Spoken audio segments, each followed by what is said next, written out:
هاي يا جماعة، ازيكم واهلا وسهلا بيكم. مشروبك المفضل ويلا بينا في الحلقة التي طال انتظارها من برنامجكم المفضل سهرة الجمعة. وبرنامجكم المفضل سهرة الجمعة يعني هخليها كل جمعة الساعة 8. سلسلة سهرة الجمعة دي سلسلة جديدة وهتبقى مكملة معانا على طول. اهلا وسهلا بيكم، انا سندس خالد واتمنى انكم تستفادوا من الفيديو. بلاش رغي كتير ويلا بينا على الحلقة. من اهم المواضيع في الفترة دي من حياتنا هو ازاي نستغل الاجازة صح، وهيكونوا 5 نصايح.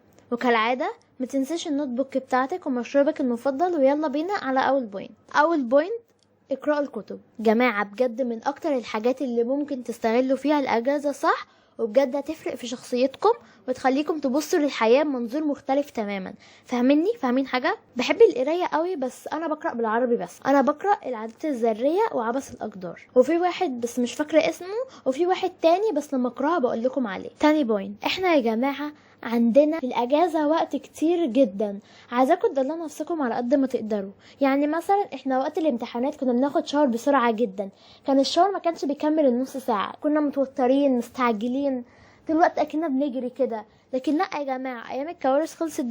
دلوقتي دي فتره الاصلاح، فدلوقتي انا حرفيا بقعد بالساعتين او اكتر كمان. فعايزاكي بقى تستخدمي شاور ريحته حلوه، تعملي سكراب، اعملي الحمام المغربي، حطي لوشن، بادي سبلاش، مسك، برفان. بس يا جماعه يا لهوي على الجمال، استخدمي بقى الكومبو يكون مع بعض، يعني نفس الريحه، هتحسي اكن جسمك بيطلع ريحه المسك او الفانيليا او الكاندي، على حسب انت عايزه تكوني بتستخدمي بريحه ايه. عايزاكم بقى كأنكم في سبا، حرفيا سبا. تالت بوينت، جربوا حاجات جديدة وكتير، مش لازم تدفعوا فلوس كتير. اهم حاجة ان انا اشغل يومي بحاجات كتير، حاجات جديدة وحاجات مختلفة عشان انا مزهق. يعني انا بعمل رياضة، بعد كده باخد شاور واستخدم البادي برودكت بتوعي، بعد كده بسرح شعري، بشغل شمعة او بخور، عاملة لنفسي مود. فاهمين؟ البوينت رابعة، غيروا ستايل لبسكم.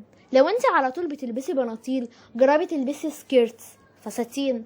جربي تلبسي الفساتين، بيبقى شكلهم تحفة على البحر. وعلى فكرة ممكن تجربي تنسقي هدوم، بيبقى برضو شكلهم لطيف. البوينت الخامسة، الجورنال. يا جماعة مش هبطل اقول لكم انكم تكتبوا كل حاجة. اكتبوا مشاعركم كل يوم، حاسين بايه وليه، ايه اللي حصل خلاكم تحسوا بكده. لو انتوا بقى مبسوطين، زعلانين، مرهقين، ايا كان شعور انتوا حاسين بيه، فنكتب كل حاجه براحتنا. معانا بالساعات، ممكن تكتبي الصبح بالساعه والاثنين والثلاثه، عادي يا جماعه. البوينت اللي بعدها، فضل نفسكم ساعة بس عشان تطوروا حاجة جديدة. ممكن تتعلمي لغة جديدة، او تتفرجي على فيديو علمي، او تتعلمي الايديتنج، او تتعلمي صناعة المحتوى عموما.